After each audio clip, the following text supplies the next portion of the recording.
ரொம்ப ஹாப்பிங்க. மறுபடியும் ட்ரெண்டிங்கில் வந்துட்டோம். ரொம்ப வாரமாக வந்து தொடர்ந்து ட்ரெண்டிங்கில். போன வாரம் கூட அந்த மிட் வீக்கில் போட்டது கூட 6th 7th 4th அப்படின்ட்டு நிறையா பொசிஷனில் நான் பார்த்தேன். மறுபடியும் இந்த வாரம் 2வது இடத்துல இருக்காங்க. எங்களுக்கெல்லாம் ப்ரமோ போட்ட ட்ரெண்டிங்கில் வர்றது அசால்ட்டுங்க அப்படின்னு விகா ஃபேன்ஸ் ஒரு பக்கம் இருந்தாலும், பாக்கியலட்சுமி ஒரு சூப்பரான முக்கியமான ஒரு கதையை நோக்கி இருக்காங்க. அவங்க ட்ரெண்டிங் 1ல் இருக்காங்க. நான் கரெக்டாக ஒரு 2:10 இருக்கும் டைம். அப்போ போய் ட்ரெண்டிங் பார்த்தேன். ஒன்றும் நகரலையே. அந்த கோல்டன் ஸ்பேரோ அந்த சாங் வேறு இருக்குது. சரி ட்ரெண்டிங் ஃபஸ்ட்டு வராதாட்ருக்கு இந்த சீரியலும் அப்படின்னு நினச்சிட்டு இருந்தேன். பட் அதெல்லாம் அடித்து தும்சம் பண்ணிட்டாங்க. ஏன்னா கதை வந்து அவ்வளோ இம்பார்ட்டண்டான ட்ராக் பாக்கியலட்சுமியில் போயிட்டுருக்காங்க அப்படிங்கிறதான். ஸோ ஒரு நல்ல டைம் இருக்கும்போது எல்லா சீரியலுமே எல்லாமே ட்ரெண்டிங்கில் வருவாங்க அப்படிங்கிற ஒரு விஷயம் தான். அதே மாதிரியே பாண்டியன் ஸ்டோர்ஸும் ட்ரெண்டிங் 4ல் இருக்காங்க.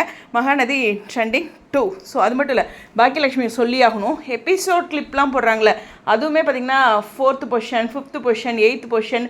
அந்த கிளிப்பு, அதாவது ஒரு எபிசோடில் இருக்கிற முக்கியமான சீன் எடுத்து போடுறது கூட பயங்கரமாக ட்ரெண்டிங் ஆகிட்டு இருக்காங்க.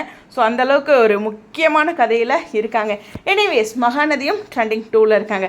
ஹாப்பி என்னாச்சு உங்களுடைய கருத்துக்கள் ஸ்டேடியம்.